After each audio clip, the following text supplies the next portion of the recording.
खुदरा किराना विक्रेता संघ की ओर से कोटा में माहेश्वरी भवन में आयोजित हो रहा 2 दिवसीय अधिवेशन आज संपन्न हो गया। अधिवेशन के दूसरे दिन प्रदेश कार्यकारिणी का गठन हुआ और उसके बाद आम सभा का आयोजन हुआ, जिसमें कारोबार से जुड़ी समस्याओं को विस्तार से चर्चा की गई। इस दौरान ऑनलाइन कारोबार के कारण प्रभावित हो रहे कारोबार, जीएसटी सहित अन्य करों के साथ अन्य समस्याओं पर भी चर्चा हुई और जनप्रतिनिधियों को सौंपने के लिए प्रस्ताव तैयार किया गया। शाम को कोटा की जिला कार्यकारिणी का गठन किया गया और अधिवेशन के अंत में शपथ ग्रहण समारोह का आयोजन हुआ, जिसमें मुख्य अतिथि लोकसभा अध्यक्ष ओम बिरला शामिल रहे। कार्यक्रम में विशिष्ट अतिथि के तौर पर पूर्व मंत्री और कांग्रेस विधायक शांति धारीवाल ने शिरकत की। लोकसभा अध्यक्ष ओम बिरला ने प्रदेश और जिले की नई कार्यकारिणी को शपथ दिलाई और कारोबारियों के हित में कार्य करने के लिए संकल्प दिलवाया। कार्यक्रम में राष्ट्रीय पदाधिकारी ने कारोबार से जुड़ी समस्याओं से अवगत कराया और जनप्रतिनिधियों से समाधान की मांग की। इस दौरान पूर्व मंत्री और कांग्रेस विधायक शांति धारीवाल और लोकसभा अध्यक्ष ओम बिरला ने भी इसको संबोधित किया। कार्यक्रम में ऑल इंडिया रिटेलर फेडरेशन के राष्ट्रीय अध्यक्ष ओमकार, राष्ट्रीय मीडिया प्रवक्ता जयदेव सुखेजा, प्रदेश अध्यक्ष रामविलास सहित अन्य पदाधिकारी और बड़ी संख्या में विक्रेता संघ से जुड़े सदस्य उपस्थित रहे। कार्यक्रम के बाद कोटा में गणेश पांडाल पहुंचे और भगवान गणेश का पूजा अर्चना करके आरती में सम्मिलित हुए।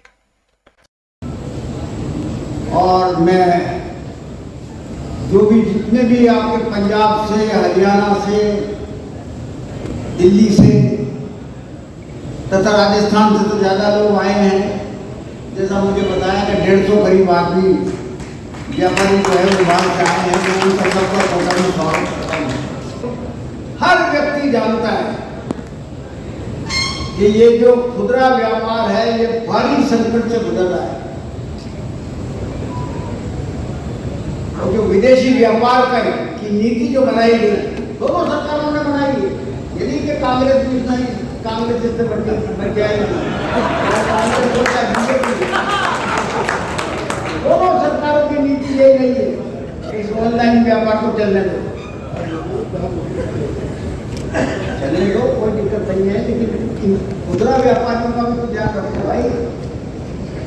2-3 लाख तो दुकानें बंद हो चुकी और आगे भी 2-3 लाख और बंद हो जाएंगे। देखना यही नीति चलती रहेगी, क्योंकि जिस परेशानी के साथ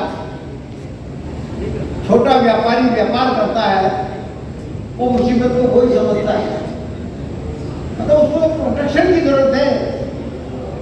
जैसे आप किसानों के 3 वर्ग करते हो, बड़ा किसान, मध्यम वर्ग का किसान और लघु किसान। ठीक उसी तरीके से व्यापार में भी आपको ये करना पड़ेगा। अगर व्यापार ऑनलाइन व्यापार करने वाले लोगों को प्रोत्साहन करते हो या कुछ आप उनको जो है रोजगार मिलता है तो खुदरा व्यापार में मिलता है। कोई भी जीवन में जब परिस्थितियां हो, चुनौतियां हो, संकट हो, उस समय व्यक्ति कम से कम किराने की दुकान खोलकर 2 टाइम की रोटी का इंतजाम कर लेता है। मुझे याद है जब कोविड का समय आया तो कोविड के समय लोगों ने उस संकट के समय भी अपनी जान जोखिम में डालकर उपभोक्ताओं को खाने पीने की वस्तुएं उपलब्ध कराने का काम किया।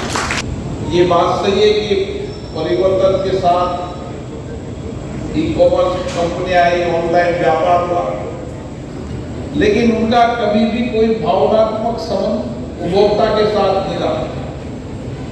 उसके साथ उनका सामाजिक संबंध भी नहीं रहा। जब कभी व्यक्ति संकट में आता है, विपत्ति में आता है, धन का अभाव होता है, तो खुदरा व्यापारी उसको खाने पीने की वस्तुएं उपलब्ध कराता है कि पालना करूंगा। आप सबको बहुत बहुत शुभकामनाएं, बहुत बहुत धन्यवाद।